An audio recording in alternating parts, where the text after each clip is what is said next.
Welcome back. So happy that you're back. I am so very, very happy that you're back. Happy that you're back because you care enough about yourself to do the work to make your life better. And that's really what this is about. So the fact that you're back here is really, really, really an exciting thing. And I'm so glad to have you. So without further ado, let me get into the work of today and let's go ahead and get started and let's jam away. So this may be your first session with us. Maybe it's your second session. Maybe this is actually your third session. Whatever it is what it is. But if you haven't seen the first two parts of session one, please go back there. You don't have to go back there right now. You can if you want. That's a good place to start. But if you want to stick with us and just go and start with session two, that's wonderful. So session one was about bringing this into perspective for you. It's not your fault. We live in a world that's wired to capture you through algorithms and social media and this and that and the other. And as a result of the world that we're living in and not having the proper tools, people get caught up. And so it really isn't your fault. But it is your fault if you don't do anything about it. And session two, or section two, the section that we're on right now, it's boundaries. The next session, we're going to talk about triggers and learning to spot triggers and also learning to have effective coping strategies to deal with the triggers that come up. So instead of just being triggered and having a whole bunch of urges and feeling that you're out of control, you will learn to have some strategies to deal with those situations. And ultimately, as you get more acclimated with dealing with situations, your confidence level goes up. And as a result of your confidence level going up and repetitive things that you do in your life, your identity is going to change with regard to you and pornography. And ultimately, because of an identity shift, you can actually change. One of the things that a lot of times people are doing is they're trying to count days and somehow this is going to mysteriously disappear. This is not going to mysteriously disappear because it's not made to mysteriously disappear. It will unmysteriously disappear when you do the work that you're supposed to do. And as we move into section 5, we're going to give you some more tools to do the work to make the transformation and to make the identity shift. Section number 6 is relational. And that's because at the core, pornography is a disorder. And at the core of this particular disorder, you may not be aware of it, but I know I'm aware of it because I've just been taught. It becomes an intimacy issue. So you, because of this, we don't connect as well. People don't connect as well. And therefore, there's relational issues. They don't connect well with significant others. They don't connect well. So we have to go and do some relational skill repair so that you can be better in your relationships because of the fact of the pornified mind that has been developed through repetitive pornography use that interferes with your relationships. That's why you got to go into relationships. And because of those relationships being interfered and because of a lack of relational skills, sometimes because of that, people go back to porn because they have disrupted relationships, and that is actually a pretty significant trigger for them. So we really need to address relationships. Number 7, as you see right there, it's relapse recovery, because you're going to have your last relapse at some point in time. And the way that you have your last relapse at some point in time is because you know how to recover from that situation. Number 8, again, is emotional stuff. Number 9, since I'm a Christian, is pretty much a sermon. If you're not a Christian, you don't have to worry about that. But the thing is that's very important to you. And also the thing is, for people that are Christians, you can't use your Christianity in and of itself to conquer this pornography issue, because it's more than just a spiritual issue. But it is a spiritual issue as well. And then number 10, putting it all together and sending you on your way so that you're victorious. Number 11, we may do a question and answer. When we do it in a workshop situation, it is in fact a question and answer. So that again is giving you an idea of where we're going and what we're doing. All right. So if you were with us in the last session where I actually left you, I left you with homework. And I'm going to kind of give you a little help here. I find that people feel that they don't need to do the homework. I find that when we use the word homework, people associate it with whatever kind of chatter they have in their mind about homework. I find that as a result of all of that chatter that people have, that sometimes people don't do the homework. Well, I want to caution you about that, because it's in doing the homework that you grow another level. And at the end of the day, the growth happens because of what you do. It's not going to happen because of what I give you. Okay? I'm going to give you a buffet of everything that you need. I may forget something in one session that I wanted to say, but you know what? I have the luxury of the recording, so I can come back and put that in the other session. When this project is completed, everything that you will need to get the journey started will be covered.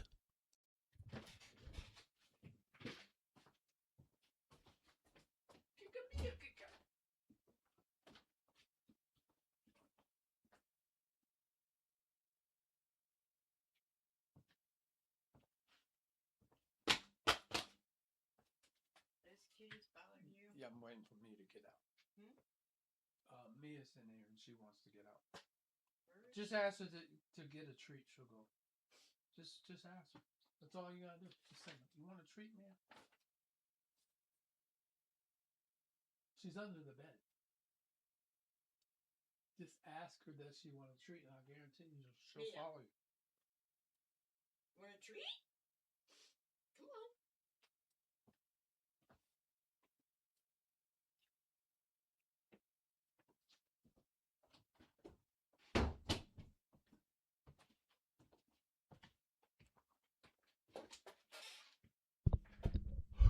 All right.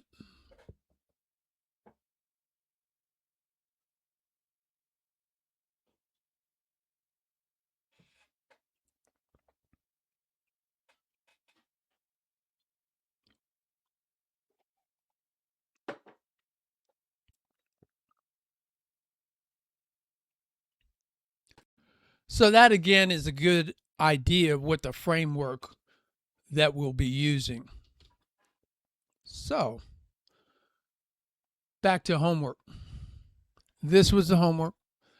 And so the homework, and you can actually, if this is your first session, you can actually use this as a point to start with in terms of changing some things. And I'll get into that as we go, but I'm not going to speak to you who didn't watch session 1. The homework was to change the genre that your favorite genre. Don't look at that no more. Just no more. Number 2 was to change your non-essential notifications, actually, to turn them off. Any non-essential notification to any app on your phone, turn it off. And then number 3 was to change the alert tones and the ringtones on your phone. That was the simple homework. And as I said, there's a whole bunch of things that I'm going to tell you. And when you put them all together, they equal your recovery. And there are things that are small things. I call them micro things. They're micro habits, micro changes, micro adjustments. There are those things. And then there's some things that are macro adjustments that need to be made. And you need to make those. And so what I gave you was some minor changes and something that you could do right now. And so basically, if you can't do those 3 things, how can you expect to recover? And where I left off again was, if I say something and you think that I'm a clown and what I suggested was stupid, I'm okay with that. I'm a clown and what I suggested is stupid. But I also said, if you think that I'm a clown and what I said was stupid, that should also be a code word to you that you need to do it. So this right here, these are micro changes that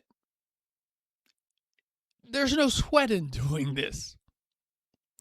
But what happens is when you do a bunch of little micro changes like this, they equal a macro change.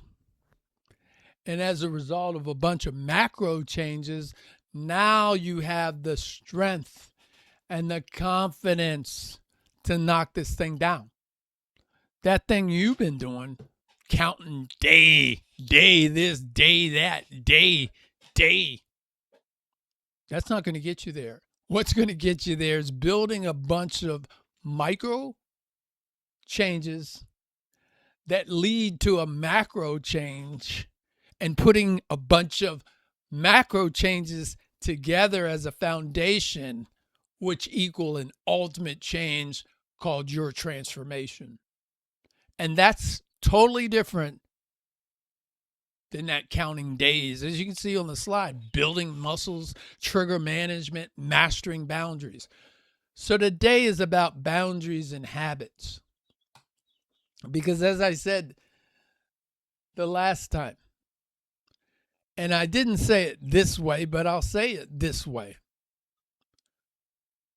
Boundaries, for me, was something that I picked up in this transformation process. I think everybody lives by boundaries to some degree. You can't come into my house unless you knock on the door. We're going to have a problem. You can't just pick up my phone and take it and use it, and so on. So we do live by boundaries to some degree. But when I'm talking about living by boundaries, that's where you create environments by your boundaries, environments that are going to help you win. And you notice environments that don't. And you just stack boundary on top of boundary on top of boundary on top of boundary that prevents you from getting to destruction. Boundaries are guardrails. They prevent you from going somewhere. And I'll get into it more as we go. But the thing that I discovered like 7 years after I discovered that boundaries are a good way to live life, was I discovered that if you make a good boundary, and if you say, okay, this is going to be a boundary, this is my line, I'm drawing this line. When and it's not non-negotiable. This is serious, this is it. I'm doing this. When you form a boundary, you can't come into my house unless you take your shoes off. That is 5,000 good decisions made at one time. Once you decide you can't come into my house unless you take your shoes off, that's 5,000 times I don't have to clean up after somebody. And I don't have to think about it. And I'm not going to fight about it. And I don't have to stress about it. And I don't have to vacillate. You're just not coming in my house unless you take your shoes off. So I learned that boundaries that way can do a lot of the heavy lifting in this transformation process. That's what I found. And so let's talk about some things before we get into talking about boundaries so that we know exactly what we're trying to do here. We talked about the cycle of addiction last time. I'm not going to go into my dramatic cycle because that's burning up a bunch of energy and I don't really want to do that. But I will, for the people who haven't been with us, go through this again. So let's go through it here. Let's start here with number 4. So you just acted out. You watched a bunch of porn. You had a bunch of time. And then right here, you cuss yourself out. You call yourself a bunch of names, and I'm a loser. Self-loathing, self-hate, shame, guilt, all this stuff like that. You feel terrible. Blah, blah, blah, blah. And then you reconstitution phase. Yeah, I'm going to do this thing. I'm going to do this thing. I'm going to do this thing. I'm going to do this thing.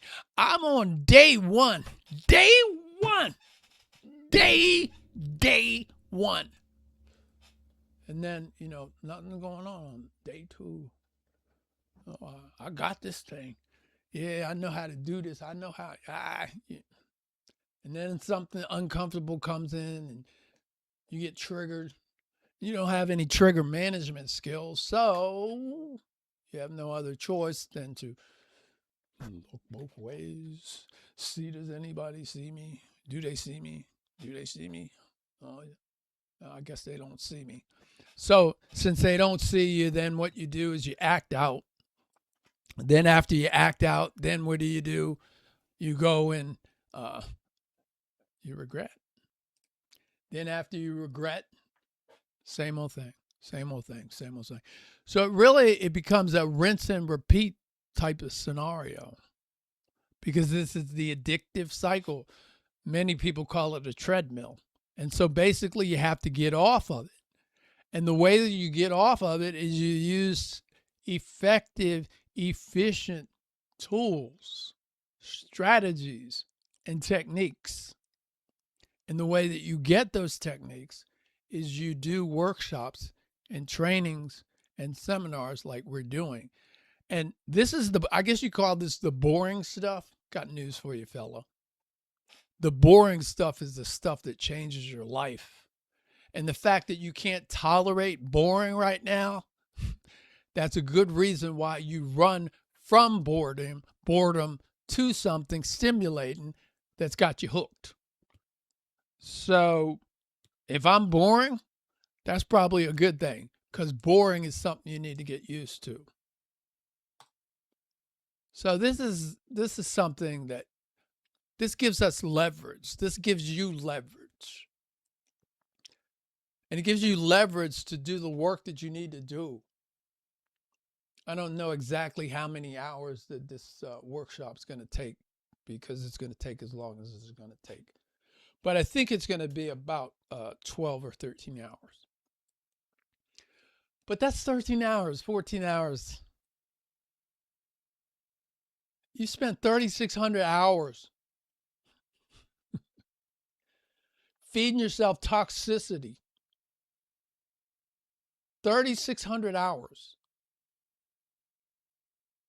in 10 years. If you've been doing this stuff 20 years, multiply, add it.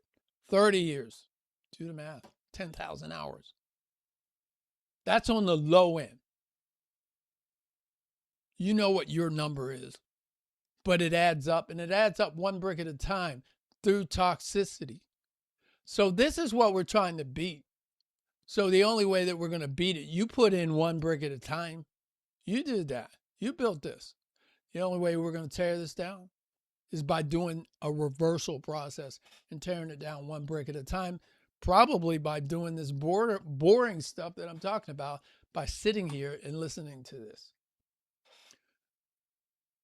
You think that you've been doing trial and error in your recovery process, and what you've actually been doing, because you don't have a strategy and you don't have tools, you've actually been doing error and error. So nothing changes until you change. You have to change in the core of yourself in order for the outside of yourself to change. And one of the reasons why it's so hard to change is because we like this comfort zone. This is where everything's familiar, low stress, no growth, and it's safe, but it's stagnant. What you have to do and what you did when you opened this, or being here, is just kind of stepped out of that comfort zone and stepped into a fear zone because you don't know what's here. And this is where a lot of people turn back as you look over here. And then when you step a little bit more into uncomfort, it's not comfortable. This is where you start to learn. And you step to a little bit more uncomfortable, my friend. And that's when you start to grow. Wow. And see, the problem is that when you're in addiction, is that addiction is about self-soothing. Addiction is about comfort. Addiction is about how do you make yourself feel good. And so you stay here. And right here is the antithesis. This is the opposite of the growth zone.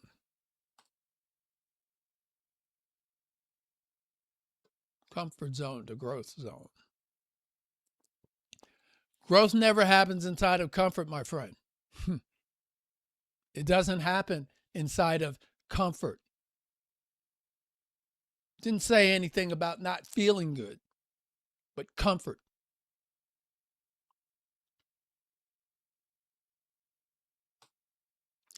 So yeah, this is a chemical addiction. I think you've seen that before. I gave a good presentation. But yeah, there's really drugs involved, neurochemicals, self-created chemicals, endogenous opiates. I will touch about this one. This is a bonding neurochemical that gets produced. And because of this neurochemical that you're self-producing, you don't need hugs. You don't need love.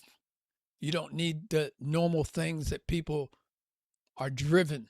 We're built to be loved. We're built to be creatures of love.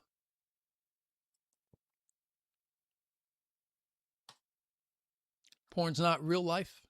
It's a distorted reality. It's artificial. It's not education.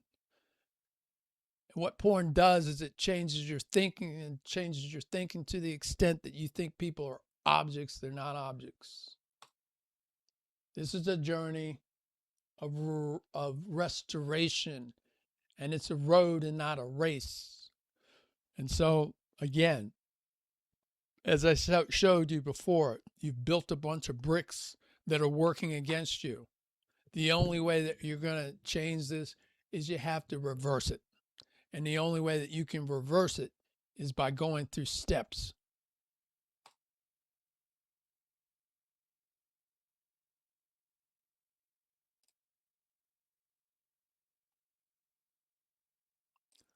All right. So that's that's basically a call. Grow every day. Figure out what you need to do, and do it through insight and not hope.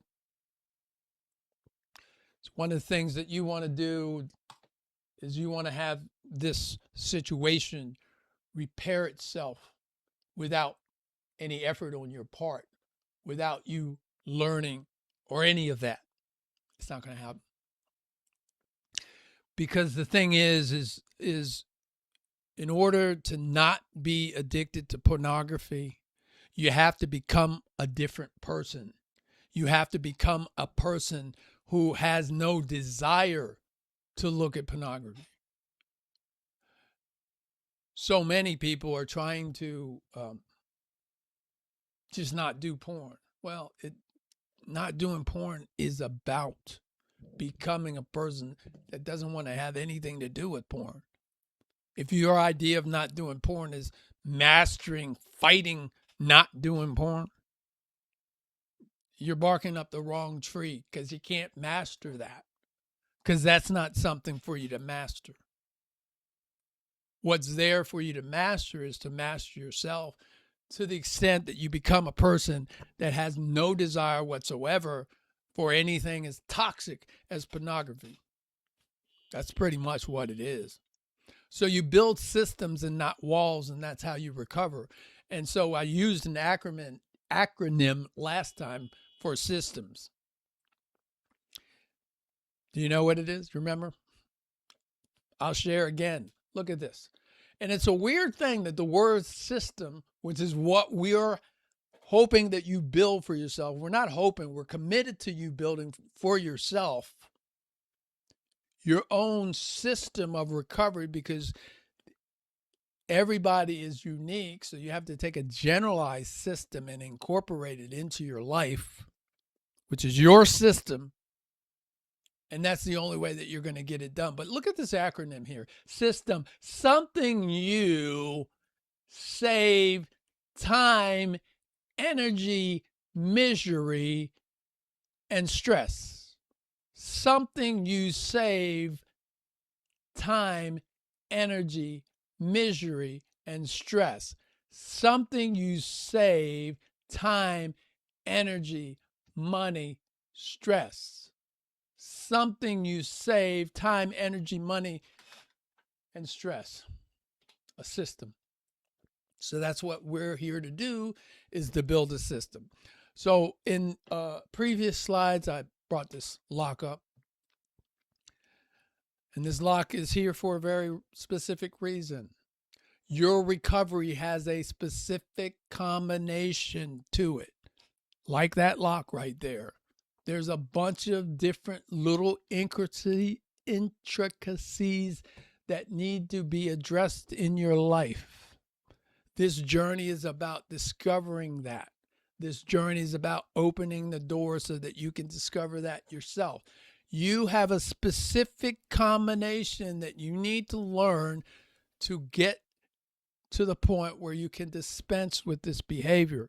It's not possible by wishing. You can't wish to find that number. You can't do anything easy. You've got to go out and pursue and figure out through knowledge and understanding what it is specifically what you need to do. Okay, everybody has a different way that they need to recover. Some people will bring in exercises and doing this and doing that. Some people will bring in that their musical energies expand. Some people will everybody's combination is different. You need to find the combination for you, which is by doing the work and not counting days and hope. Okay, so some of the slides that's showing up is to just remind you there's some cost involved. There's nothing, this business about pornography is free. That's about the stupidest thing that anybody's ever thought about. That is dumb. Pornography is never free. Please. It's not free. And you need to learn how to spot lies like free pornography. That is a lie. Because if it was free, why would you be here listening to this? Because of the fact that you have no control over your life.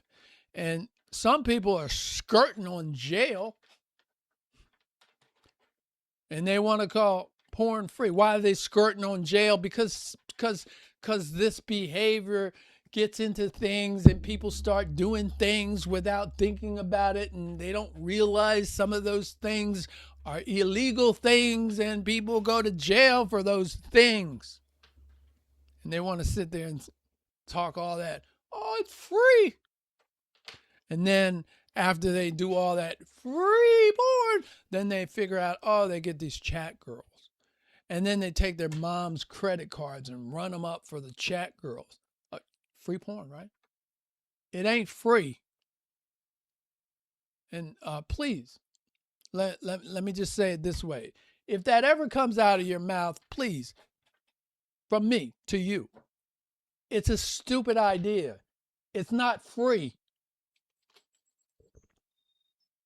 And this really is part of the essence. This is a micro problem. Again, as I said before, there's micro problems that are part of the macro problems that are part of your porn issue. And there's micro problems or micro issues. The micro issues combine themselves to make the macro issues. You have to deal and crash the macro issues in order for you to have transformation. One of the macro issues is you have a whack relationship with your phone, period. You think your phone's a toy, and it's not. It's a tool. I'm not mean. I'm 100. You need to turn that tool into a tool of greatness, because that very tool that is your drug dealer, that you think you're getting free porn from, is the same tool that can help you transform your life. Don't play with your electronics. They're not toys. They're tools. Respect them. And, speaking of which, duh, you're where you are because you had no respect for the tool. And let me just disclaim, I'm a little rough around the edges. And just go with it and forgive me for it. But at the same time, I'm going to give it to you straight. And I'm not going to sit here and lie to you and sugarcoat anything. Okay? So, I'm not mean. I'm 100. Again, cost. Your thinking, relational cost, integrity cost. I'll get into that later. I talked about it already. Addicts are liars. They lie their butts off. And I say they lie so much that there's ways of knowing that a person's growing and getting better. And as sad as it may seem, one of those ways is the person lies less. Imagine that. That's the truth. Okay. My story, I think you heard it before.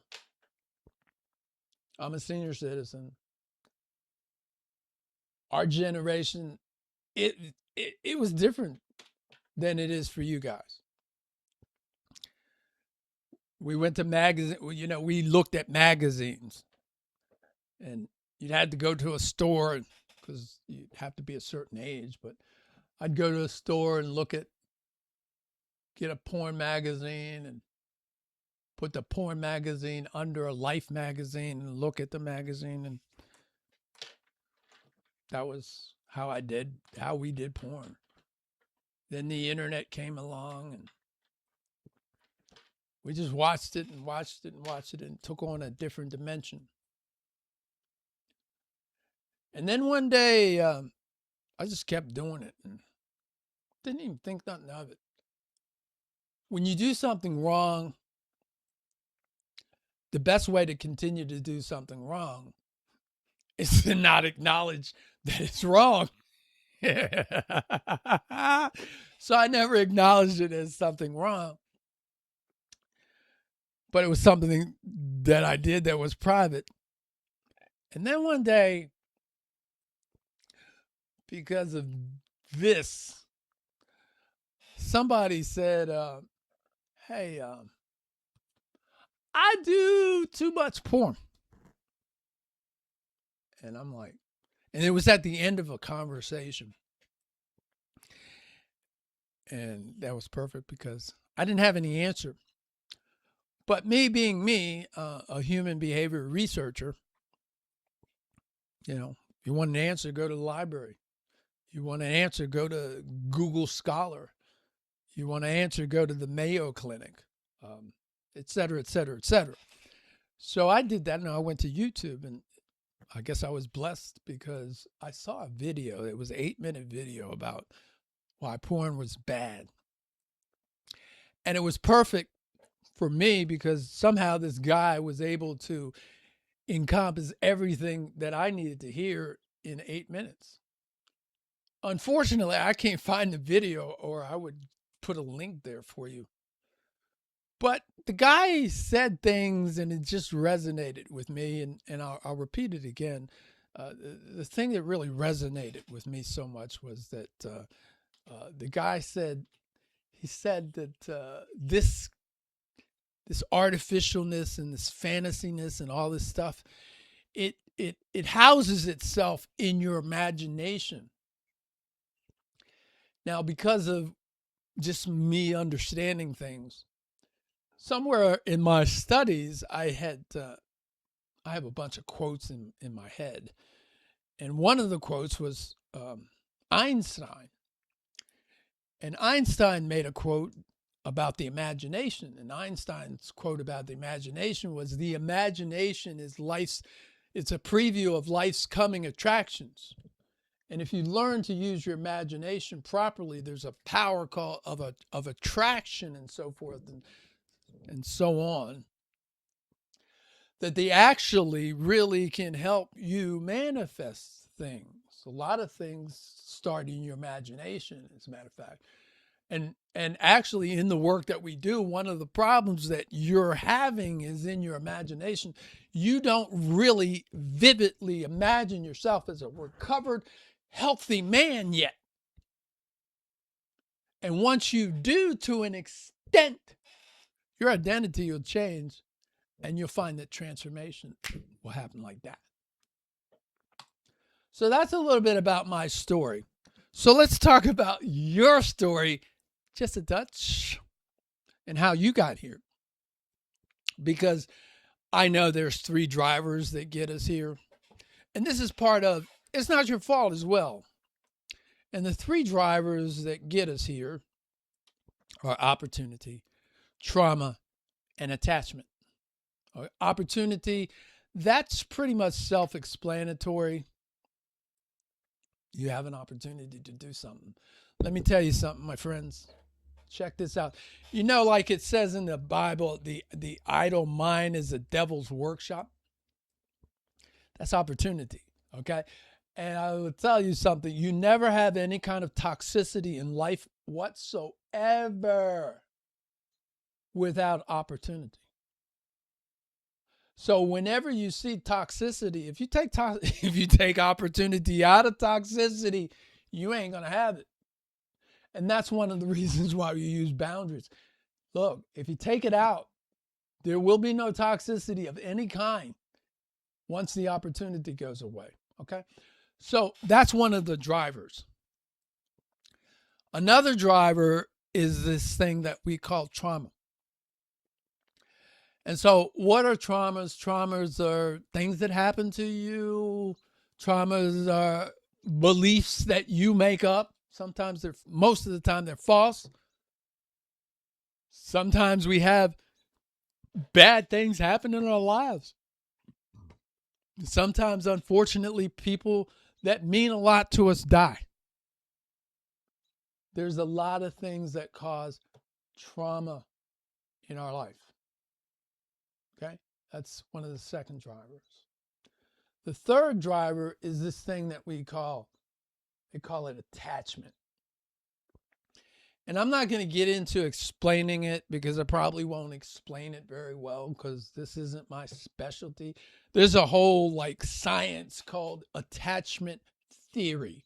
And I invite you to look at it because it has a lot to do with why you're where you are. But at a basic level, when we're talking about attachment, We're talking about how secure do you feel? How secure did you feel in your home versus how unsecure that you felt? There's like 4 different levels of attachment. And so what we find is that the highest level,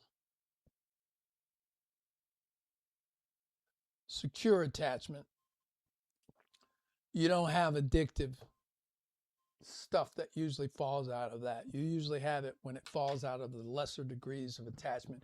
And again, I invite you to look up attachment theory. Okay.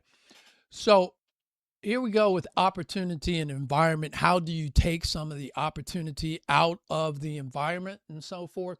So one of the things, stop having opportunities to hide your behavior.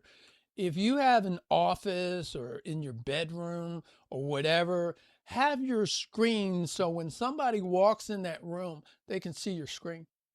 If your screen is set so that when a person walks into the room, they can't see what's on your screen, that gives you an opportunity to hide. And so if you have that opportunity, again, nothing toxic can happen without opportunity, okay? Boundaries. Boundaries will close the opportunities. I'll just let you look at that. Trauma and emotional stuff. This is playing its role in your addiction. And this is why when I talk about 3 phases of healing, 3 phases of recovery, I talk about behavior modification, I talk about healing and maturing, and then I talk about purpose-driven living.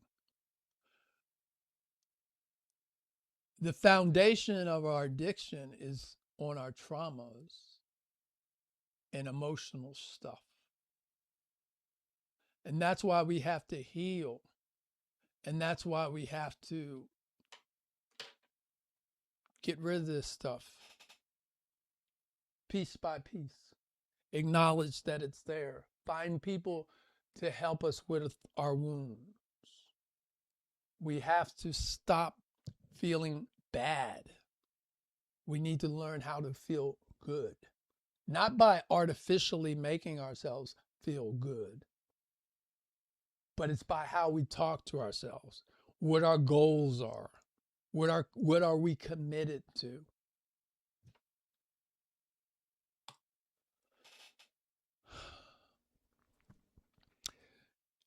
Attachment and connection.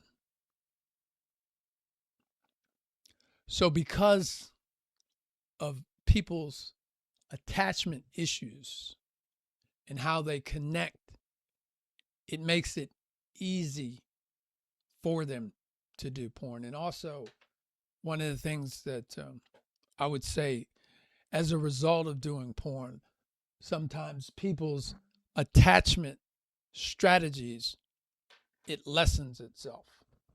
And again, on the side, I would invite you to look at what attachment strategy is. It's actually called attachment theory. So I said before, our lives are shaped by what we say yes to and what we say no to. What we don't say yes to and what we don't say no to. So decisions are what shapes our lives. Period. Decisions. And one of the things that helps us make bad decisions is cognitive distortions. That's a new big word for you. It's actually lying to yourself, conning to yourself. There's other words that are used. I think there's something to the extent of Baker Sam. Baker Sam. Baker Sam. So cognitive distortions is us lying to ourselves. And this keeps us stuck. And so as you look here, this is one of the things that keeps you stuck sometimes. You know, you failed today, so why don't you just blow the whole day up? Versus, okay, I made a mistake. What can I learn from it? How can I do better next time? What can I do better next time? See, That's different than let's go ahead and throw the whole day away. Because the thing that I want you to know is like the day that your life turns around, that can be the day that you made a mistake and you listen to the mistake and you learn from the mistake and you decided as a result of seeing the mistake, you're never going to make that mistake ever again. And I think one of the things that why I'm here that I might want to coach you on is that we have to change our relationship that we have with mistakes, because mistakes are growth opportunities.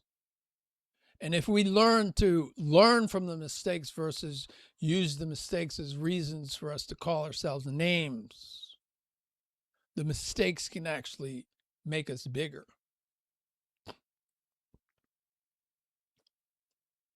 Labeling, calling yourself names, those are ways that you distort, cognitive distortions, lying to yourself.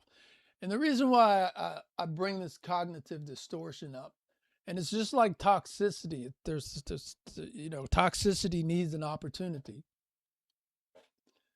You doing something that you know is wrong, you need a cognitive distortion to do it. Human beings are wired to do the right thing. The only way you're ever going to do the wrong thing ever in life is that you're going to Baker Sam yourself. You're going to give yourself a cognitive distortion. That's the only way it's going to happen. You'll never do anything the wrong way intentionally without lying to yourself. And then part of not doing it intentionally is lying to yourself, using a cognitive distortion so that you don't see that you intentionally did something.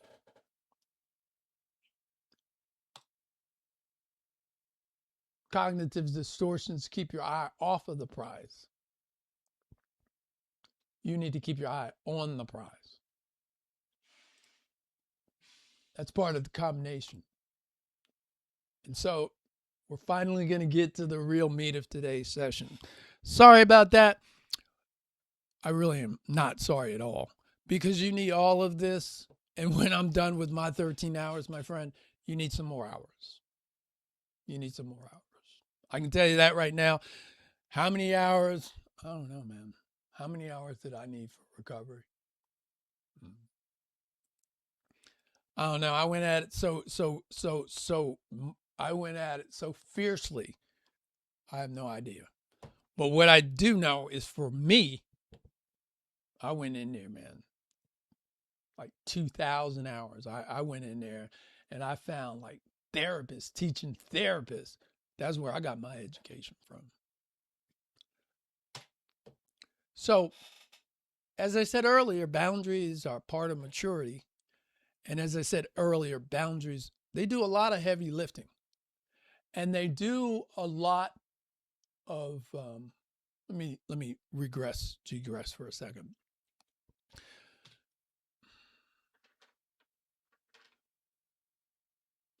Okay. In life, we constantly are finding ourselves challenged to do the wrong thing. We live in a world that wants us to do the wrong thing. And this stuff is coming at us all day long. All day long, we're making decisions. All day long. And so if you just let boundaries make a lot of your decisions because you already made them, oh, no, I ain't going there. Oh, no, you can't come here. Oh, no. See, we don't have to make a whole bunch of decisions. And so this is a life skill that I'm going to tell you right now. Decisions will shape destinies.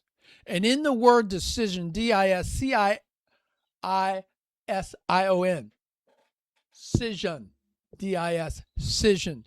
So the backward scission is to cut off what was before. That's what happens in a decision. So when you make a decision, a true decision is a cut from what you had to what you have. Okay? It's a total cut. But here's the good news. Here's what's wonderful. When you set a boundary, you're making 5,000 good decisions at once.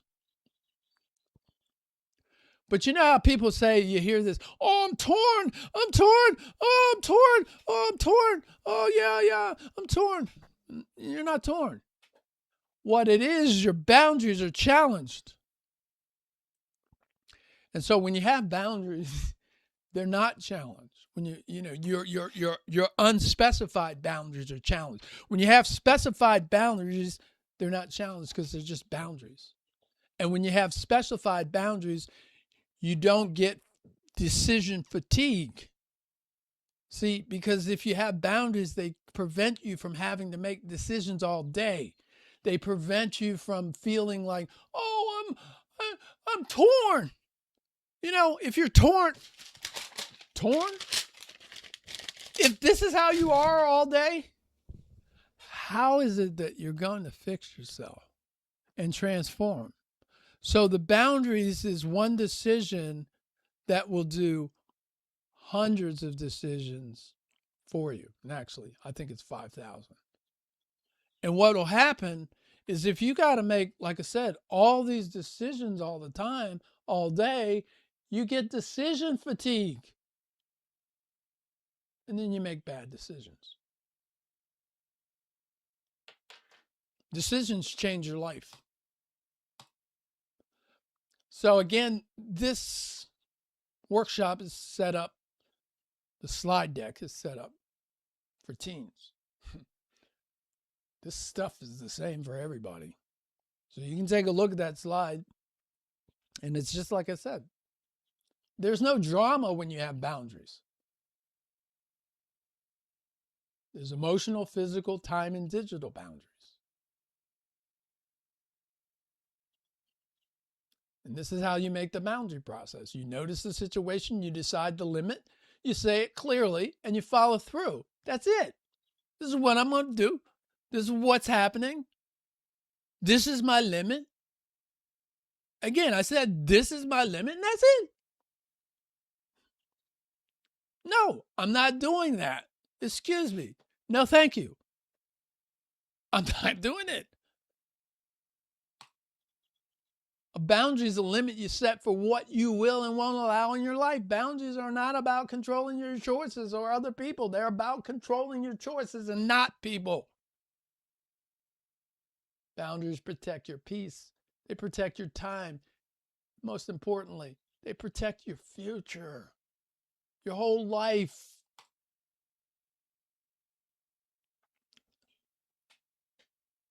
You see it.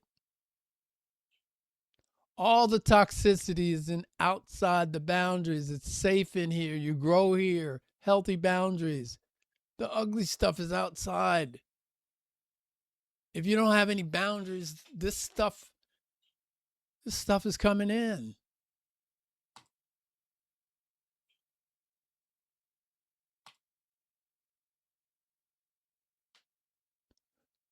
Boundaries really prevent you from experiencing unnecessary burnout. You don't got to worry about peer pressure and regret. Once you have a boundary, you're not going to do something that you didn't want to do, and then you turn around and regret it. Then call yourself a bunch of names afterwards. So again, notice the situation, decide your limits, say it clearly, and follow through. Clear is kind. Confusion is exhausting. I'm not doing it. I'm stepping away. I'll talk to you later.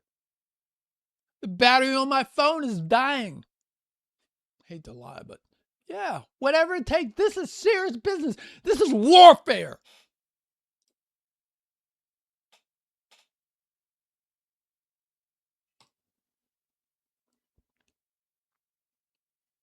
Personal habits, healthy growth, integrity. Say no to the chaos, drama, and compromising of your value. Living with boundaries is a daily act of self-leadership, and you have to learn how to be your own leader. You need to be the CEO of your life. You need to be a quarterback of your own life. You're the general of your own life. And your standards are going to determine your destiny. Standards are another form of boundaries, my friend. What is a standard? That is a level that you're unwilling to go under. So once you have a high standard, you're unwilling to go under it. So if that's your standard, that's your boundary. You ain't got to make no decision about whether you're going to slack and be sloppy, because that's not who you are. And once you do it enough, your identity changes. And it ain't hard to do. And here's a kind of a metaphor, if you will, something that you already know, and you can use this to help you with boundaries. In your mind, I like to use a traffic light example. I got this from Paula Hall, who's actually a sex addiction specialist from England. And so this is a red light exercise, and I like to use orange here. I think it's self-explanatory. Green, what's safe? You do all the green behaviors. And you actually, this is part of you changing your language. One of the things that this journey is about for us and for you, you're going to have to learn how to change your language, because you have your language is always consistent with where you are. So where you are is not where you want to be. So change your language, and then you change. So one of the things about this that I like is I start using this kind of language. Did I do any kind of yellow behaviors today? Did I, and I have orange. Orange is almost trouble, but like orange and red and stuff like that, that's not concerning to me now. All right? Maybe a yellow behavior here or there, but this is not concerning. But yeah, I do acknowledge yellow behaviors. And so that's how you have to talk to yourself. You have to say, hey, this is a red situation. Let me move. This is red. I stepped in red. Now, here's what I got for you. This is really interesting when you look at this boundary traffic light. Because as you see here, it says red light. And if you listen to everything I said, you'll hear that I used to drive for a living. And just for the fun of it, I used to go to those safe driving classes that they send bad drivers to. Just because I have that commitment to excellence, I'd do it on anyway. And one of the things in one of those classes that I found interesting, and this was for Virginia, so what state you live in, it doesn't matter. But I will say it varies from state to state. But the guy was explaining for Virginia that yellow light actually means stop. A lot of people think it means speed up and try to go through the light. I'm not trying to give you a driving lesson here. But in Virginia, the yellow light actually means stop, and that you can, in fact, get a ticket for not stopping at the yellow, even though you could clear the intersection before the red. So that's a clue to you. When you see yellow behavior, it's not about, the best thing for you to do is to screenshot this right here, and then to stop at yellow. Yeah, you can screenshot it for your own use. You got permission. Just don't sell it.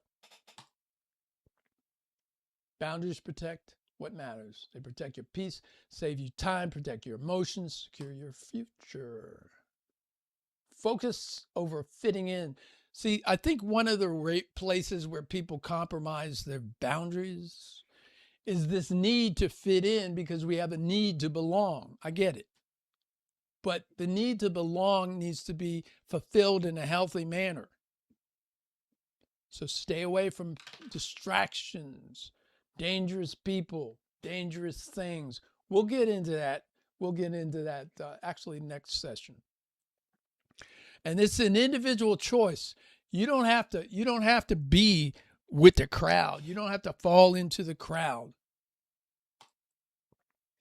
Integrity, your future matters. Choose your long-term gains, build a reputation, set the standards of who you're going to become and what you're going to do and what is the contribution that you're going to make to this planet to make this planet a better place. And yeah, is there going to be pushback? Yeah, there's going to be pushback because people expect you to show up exactly the way that you've always shown up. And there's always going to be pushback when you decide to grow. When you decide that you're not going to tell dirty jokes and that's not going to be funny anymore to you, because dirty jokes is part of your pornified mind and that's got to go away. See, when you decide that dirty jokes are not funny anymore,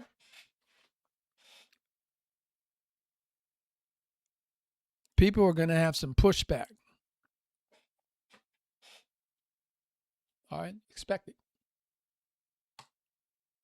And they're going to try to manipulate you. And as I said before, even though we're talking about pornography recovery, even though we're talking about you getting off of whatever it is you're doing, even though we're talking about that, we're talking about you need to be a better person. And we're talking about that this really is a course about life skills. You know why it's a course about life skills? It's because you have to put a bunch of life skills together so that you can make some micro changes that lead to macro changes that lead to transformation. Stay calm and repeat. I'm not doing that. I'm not doing that. I'm not doing that. I'm just not doing that. Thank you, but no thank you. Thank you just the same. Thank you, but no thank you. Thank you just the same. Ain't no need to even get emotional about it, man. Let's just let them call you names and let them call you lame and all this and all that. And I'll tell you something. You need to wake up right now. That word lame, that's a manipulative word. And when somebody calls you lame, when they start using that word lame, you better pay attention, because that word's trying to evoke shame so that you can be conquered. I'm not doing it. Oh, that's lame, Joe. I'm just not doing it. Oh, you're lame. That's all right. I'm lame. I'm lame. I'm bored.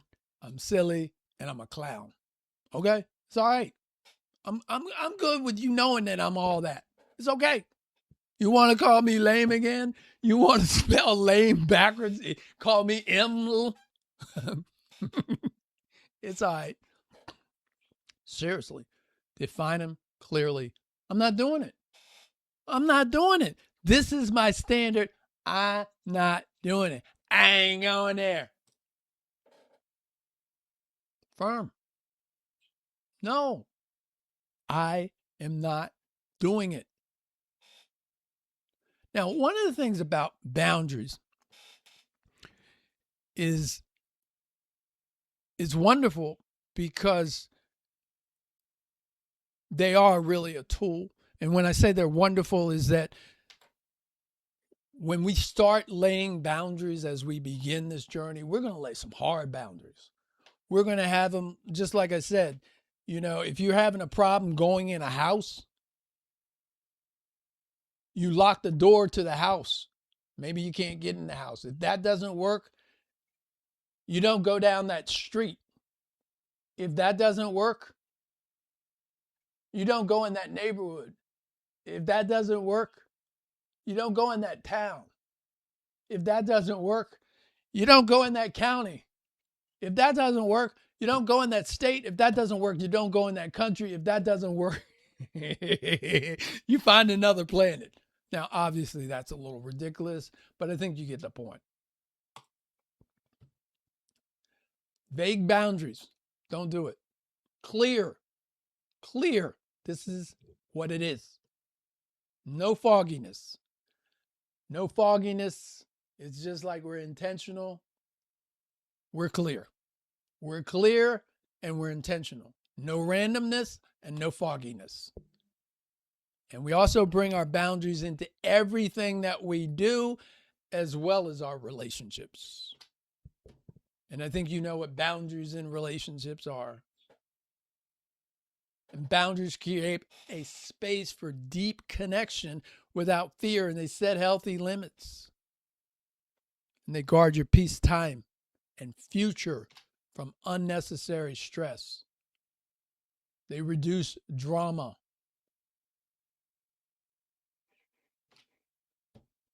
Bring God into the process. Seek guidance for your boundaries. Purposeful. And find some support. Honor God's design. Resist temptations. Boundaries help you stay aligned.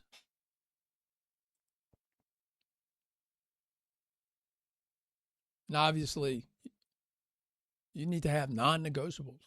I'm not doing it. I ain't doing porn. I mean, that's where I'm at now. You'll get there. I'm not doing it. I'm not doing it. I'm not doing it. I'm not doing it. You've already made a wise decision. That's 5,000 wise decisions that you don't have to think about. And you ain't going to have no drama. And when you make boundaries, that actually increases your self-worth, because it's like, I'm valuable enough to not allow toxicity into my life.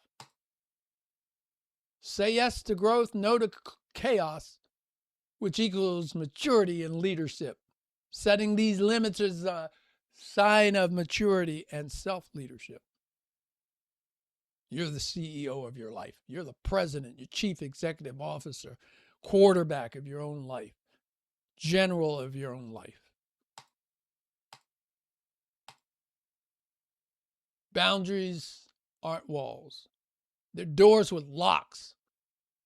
And you decide who enters, how they interact, and you decide when the doors close or when it's open. It's a limit you set for what you will and won't allow in your life. And I'm telling you,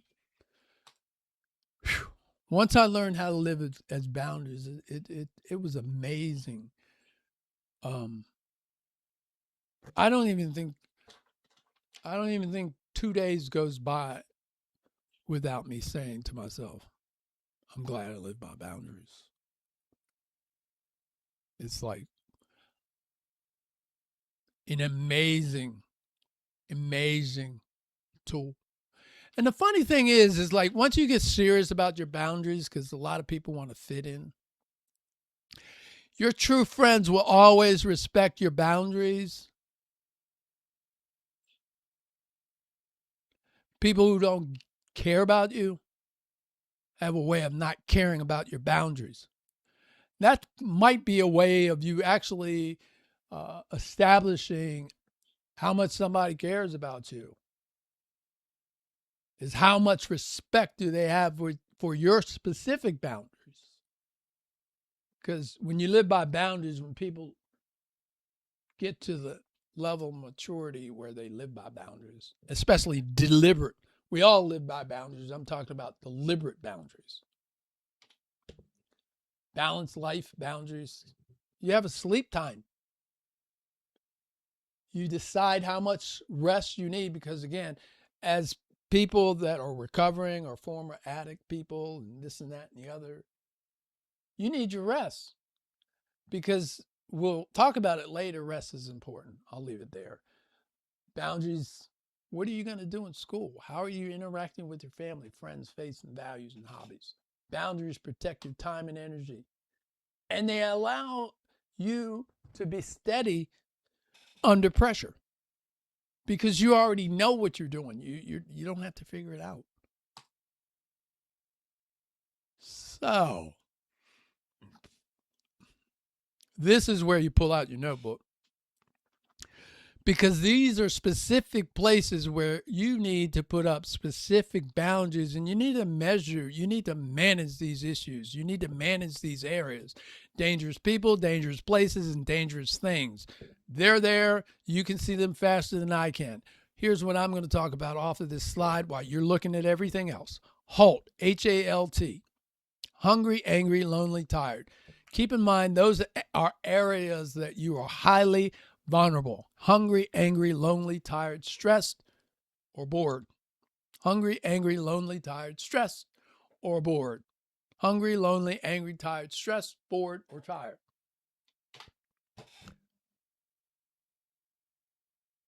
They're dangerous people in your life too.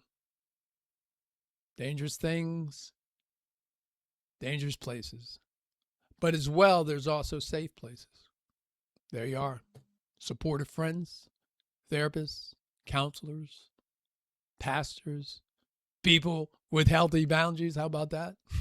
Therapy offices, support groups, nature parks, community centers, libraries, alcohol-free social venues, sober homes, inspirational reading, healthy meals, journaling, hobbies, exercise, physical activities, mindfulness, and meditation. And the thing is,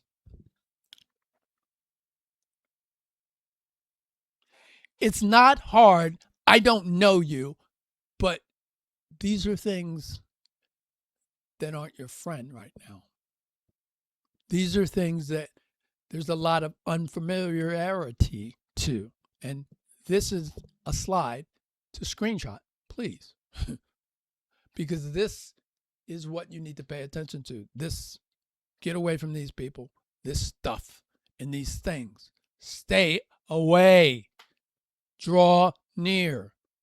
Stay away. Draw near. Stay away. Draw near. And that's enough of that. So here's the difference between these two things. The world teaches us this nonsense, this balderdash. 1 Corinthians 13 teaches us this. The world teaches us this. 1 Corinthians 13 teaches us this.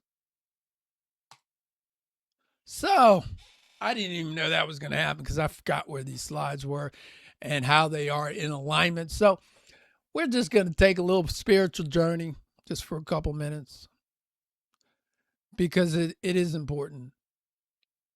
And so look at what Jesus said in Matthew 5:28. But I say to you that everyone who looks at a woman with a lustful intent has already committed adultery with her in his heart. Jesus identifies the root of the problem as the internal desire and the gaze of the heart. True freedom requires addressing the hidden thoughts and intentions that lead to sin. Okay.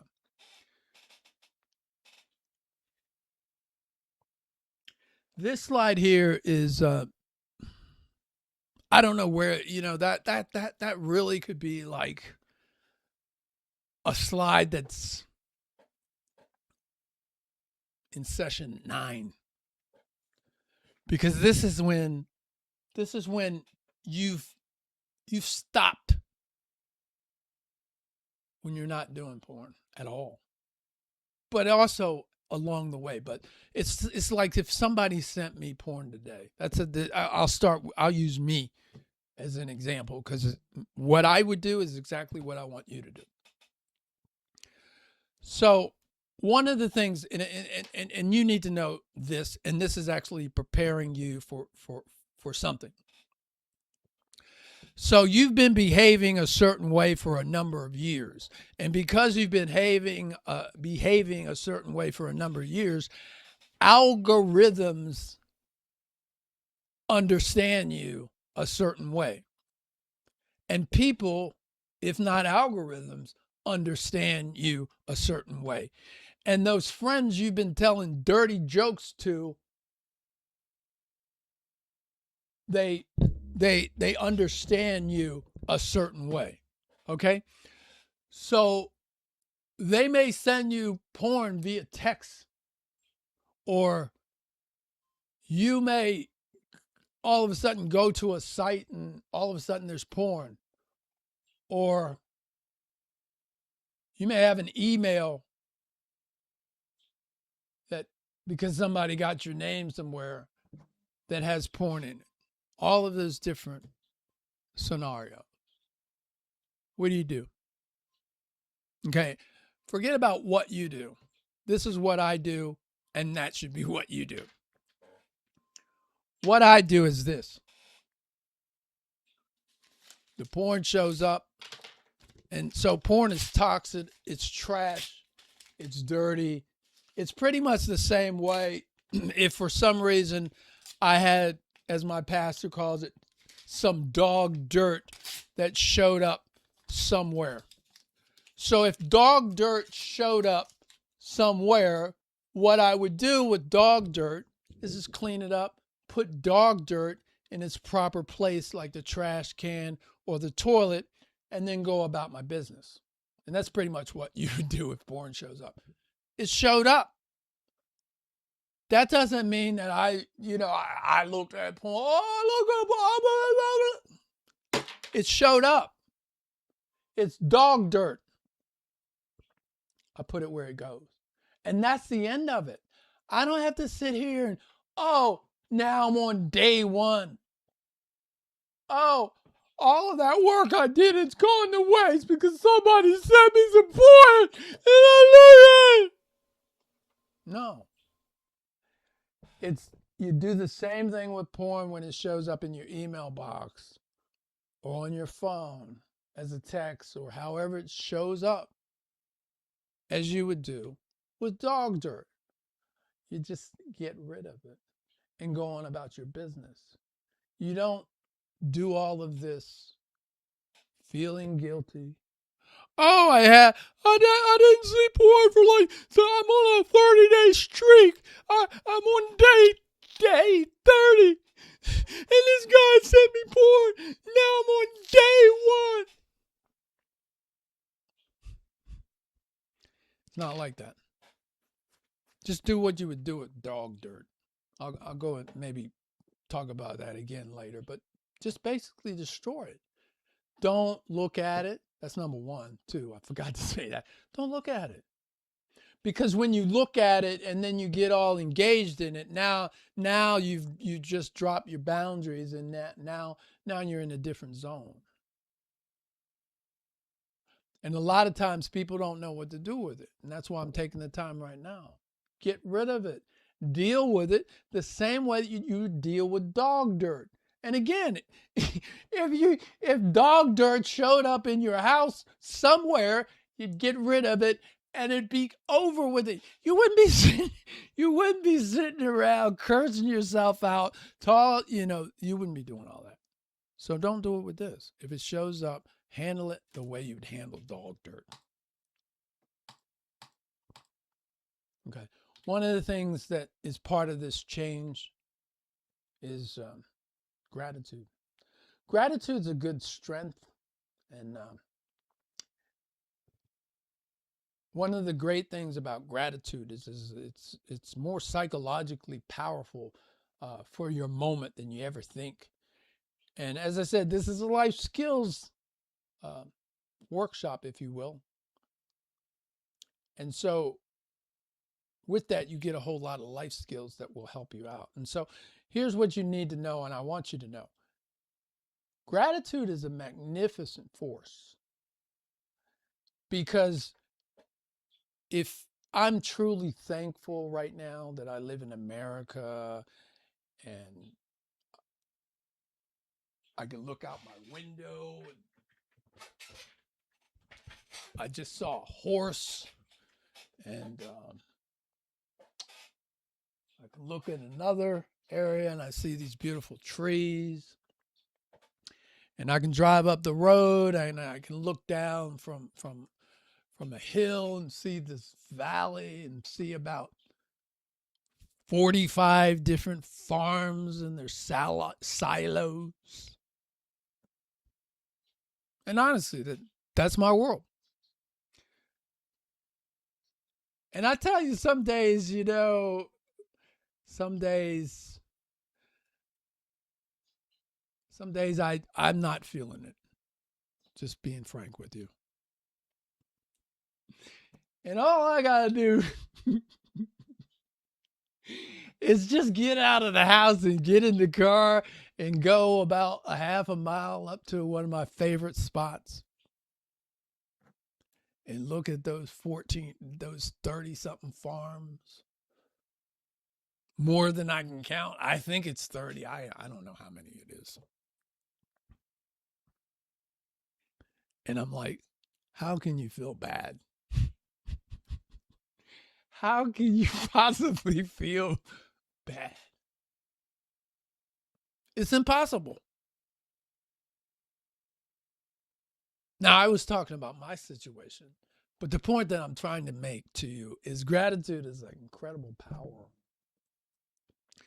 You can't be thankful and be any kind of emotion that's negative. You can't. It's totally, totally, totally impossible. You just can't do it. So if you learn to be thankful, you'll find that thankful is an incredible tool because it will not, you can't house a negative emotion with gratitude. It just won't happen. So this is a prayer that I'm going to stop this portion of section 2. This is part 1.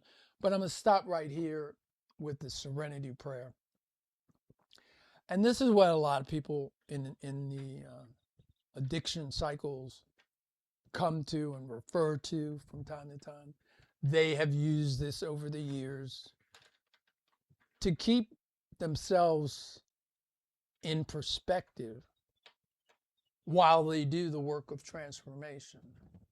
I think you know the words, God grant me the serenity to accept the things that I cannot change. Grant me the courage to change the things that I can change. And give me the wisdom to know the difference. Give me the wisdom to know the difference, to change all the things that I can change and leave alone the things I can't change. And wherever you find yourself in this particular journey that you're not alone in, this is something that you can change. This is something I know you can change. This is something I appeal to you that you do the work that needs to happen so that you can change. Because it matters to you. Because you got a calling on your life. There's something here for you to do that's unique and only you can do it. And this stuff here, this toxicity, is interfering with that. And so wherever you find yourself, just stay in the journey. One step at a time. One brick at a time. That's what it takes. I'll see you next time. The homework for today is to complete the homework that we gave you last time, which is to change your notifications, sounds, change the sounds on your phone,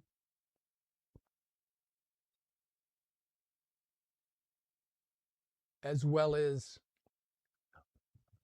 eliminate any notifications that aren't necessary, change the ringtone. I think that was the original homework. The homework from this particular session would be, what are some new digital boundaries that you can form? You know, one of my digital boundaries that I was able to form early in my journey was to not use my phone early in the day. And I actually, in the beginning, I actually had I'm not going to touch my phone for an hour. That was in the beginning. Now I don't have any boundary about the phone that way. I typically don't touch it in the first hour, but I don't have any boundary on it. And that's an example of how your boundaries change, because once you have mastery of something, you don't need the boundary and you can actually change it. The whole purpose of not touching the phone first thing is that you don't get hijacked. It's not that you don't do something that you're using your phone to do. It's that you don't get hijacked. And the thing is until you have some supremacy over your phone, you're going to get hijacked as soon as you open the phone, because there's text. First thing, where boundaries come in, when you touch that phone to look up your bank balance and you know you got 15 texts or 20 emails or whatever it is. See, when you start learning to have authority over your boundaries, you can actually go and look at your bank balance because you said that's what you're going to do, and you're not going to look at those emails. But see, right now, you don't have any authority over your electronics, so I'm not going to ask you to do that.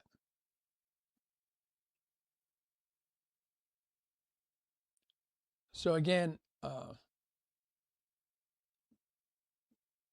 you know what it is I already said as far as homework. You can do whatever you want, but it's piece by piece that you have to grow.